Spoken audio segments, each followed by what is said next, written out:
ওরা জানে না ভারত, ওরা জানে না 550 বছর এই গোটা হিন্দুস্তান, পাকিস্তান, ভারত, বাংলাদেশের পুরা উপমহাদেশ মুসলমানরাই শাসন করেছিল। তুমি সংখ্যা কম মনে করছো, হ্যাঁ মুসলমান, তোমার 110 কোটি না 310 কোটি হোক, ইমানদার অল্পই অসংখ্য বেঈমানের মোকাবেলায় যথেষ্ট। আমার ছেলেরা যেদিন জাগবে, আমার নওজোয়ানরা যেদিন জাগবে, সেদিন ভারতের হাত পাও টিকবে না ইনশাআল্লাহ।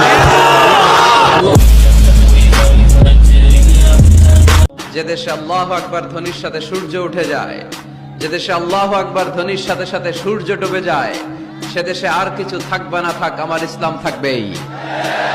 এদেশে আর কিছু থাকবে না থাক, আমার কোরআন থাকবেই। এদেশে আর কিছু থাকবে না থাক, আমার নবীর ভালোবাসা থাকবেই। আমরা ইসলামের জন্য, কোরআনের জন্য সব বিলিয়ে দিতে রাজি আছি না নাই? কারা কারা রাজি হাত তুলে আল্লাহর দেখা।